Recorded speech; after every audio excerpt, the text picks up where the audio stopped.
일본은 모두가 알고 있듯이 자국에 대한 자부심이 매우 높은 나라입니다. 그리고 한류가 전 세계를 장악한 요즘에도 정신을 못 차리고 어떤 방면에서든 일본이 한국보다 위라는 것을 증명하기 위해 고군분투하고 있죠. 이미 일본은 바닥을 치는 GDP와 부자연스러운 코로나 상황, 폄한 언론 플레이, 그리고 바뀌지 않는 자민당의 실태를 보여주며 국제적인 신뢰를 깎아먹을 대로 깎아먹은 상황임에도 불구하고 말입니다. 거기에 아날로그 문제와 한물간 일본 문화 등등 까도 나오는 자신들의 단점을 고칠 생각은 안 하고 자신들이 한국보다 위인 분야를 어쩌다 하나 찾으면 입이 마르고 닳도록 자랑하고 있는 것이 일본인들의 현실이죠.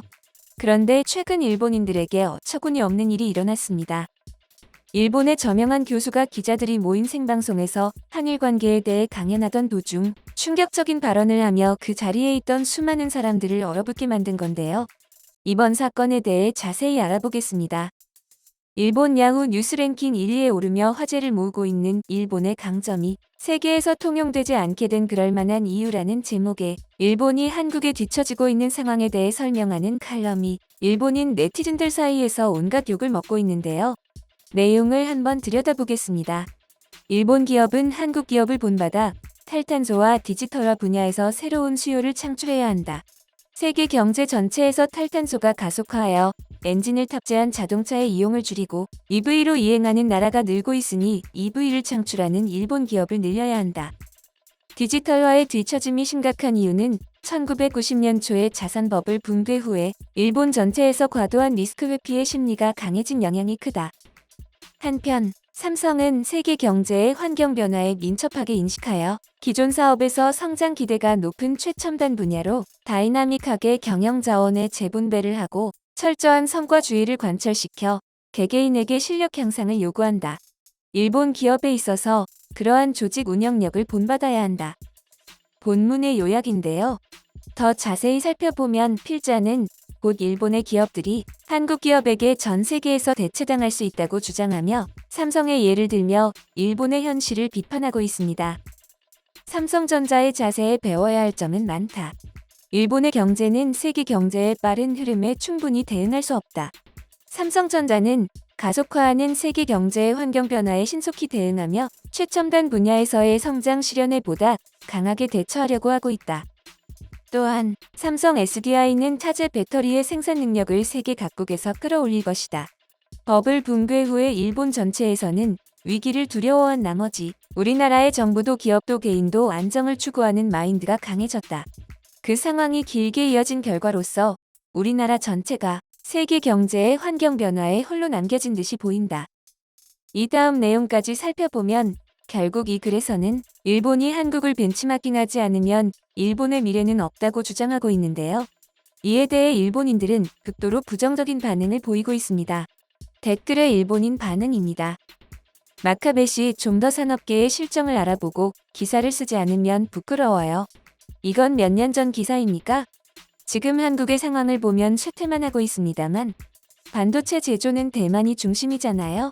일본 원조가 없어진 지는 수십 년이 지났습니다만 한국물 먹은 언론인가요? 좀 넓게 조사한 후에 기사를 씁시다. 반도체를 만들려면 원재료, 제조 장치가 있어야 합니다. 그것을 삼성에게 공급하는 것은 일본입니다. 한국의 기술이라는 건 어디 있는 거야? 단순히 조립을 응용한 건 신기술이 아니야. 당연히 선진국을 표방하면서 노벨상도 받지 못했다. 자칭 선진국이다. 역시 논지를 벗어나는 능력은 세계 인류인 일본인들입니다. 옛날 이야기를 하고 있는 것은 한국과 글을 쓴 기자가 아니라 자신들의 이야기가 아닐까 싶은데요. 일본인들이 한국에 비해 우월하다고 자부하는 외화 보유액 세계 2위라는 타이틀 또한 정말 자랑할 만한 부분인지 의심스러운데요.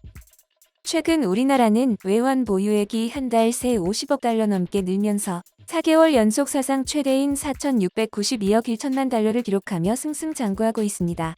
그에 비해 일본의 외환 보유액은 그래프를 보면 최근 내리막을 찍고 있습니다.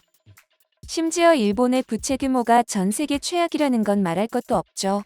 그런데 아직도 자신들이 도움을 주는 입장이라고 착각하고 한국에 통화 스와프를 해주면 안 된다 같은 소리를 하고 있으니 한국인들 입장에서는 어리둥절한 일입니다. 한편 일본의 기자클럽에서 한국 대선을 잇다 라는 주제로 기획한 강연에서 서울대에서 공부하다 현재 시즈오카 현립대학 부속 한국연구센터장을 맡고 있는 고아리 스스무 교수의 발언이 일본 내에서 파장을 일으키고 있습니다. NHK 기자가 교수에게 한국의 경제가 좋아졌으니 한국이 일본과 좀 더 친하게 지내려고 하고 있지 않냐는 뉘앙스의 질문을 던졌는데 질문에 대한 교수의 대답이 재미있습니다. 수많은 기자들이 모인 자리였기에 당연히 유력 언론을 통해 많은 일본인들이 이 소식을 알게 되어 경악했는데요. 실제 영상의 요약본을 보겠습니다.一つはですね、NHK の出石さんからの質問です。非常に分かりやすい説明ありがとうございましたということですが、韓国が先進国になったという自覚や誇りが、いわゆる親日フレームにどのように影響していくでしょうか。日本に対する優越感から被害者意識が薄れていく方向に行くのか、それともより厳しくなる方向に行くのか、韓国の世論の行方がどちらになるのか、先生のお考えを聞かせてくださいということです。韓国は先進国化入りしていく過程で、それがどんどん進む過程で、日本に対する感情ですけども、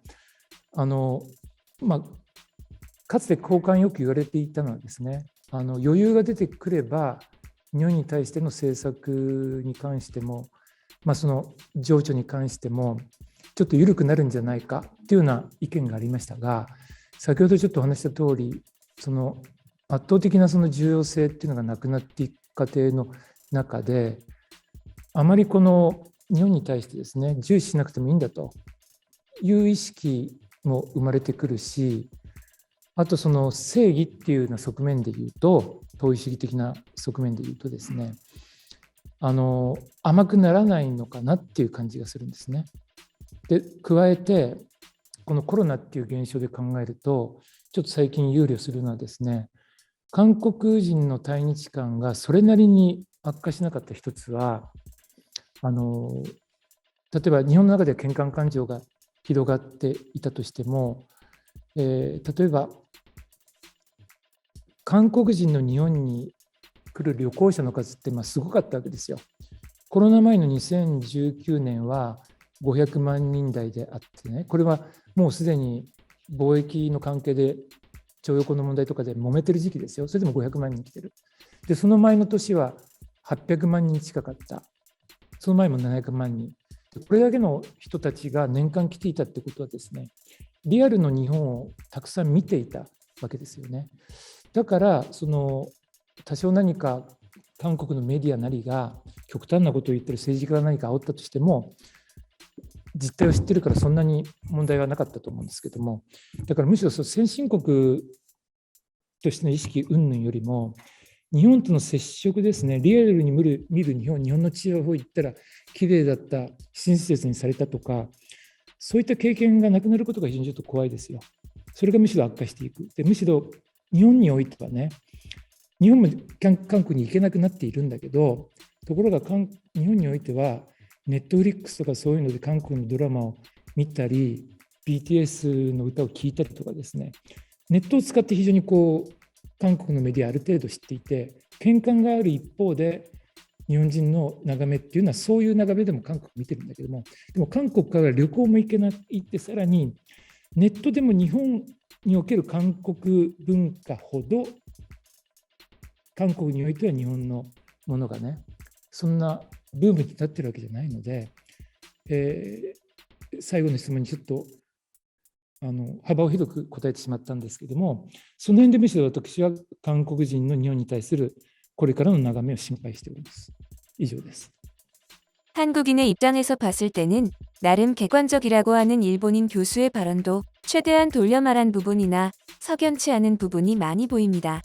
일본인 교수는 일본인들이 혐한하면서도 한국 미디어물을 좋아한다는 이중적인 일본인들의 현실을 대놓고 입 밖으로 말할 순 없었을 것입니다. 그리고 교수가 바라보는 한국의 대일관도 우리가 실제로 느끼는 것과는 조금 다른 느낌이 드는데요. 하지만 그의 강연을 본 일본인들은 한국에서 일본에 관심이 없다는 사실만으로 적지 않은 충격을 받았는지 대부분 그런 일은 있을 수 없다 라며 현실 부정을 하는 반응이 대부분이었습니다. 인간관계나 외교나 제일 무서운 건 무관심이죠. 그들에게 있어 최선은 이미 입장이 역전된 사실을 자각하고 그들의 매력을 한국에 어떻게 어필하면 좋을지 고민해봐야 할 시기인 것 같습니다.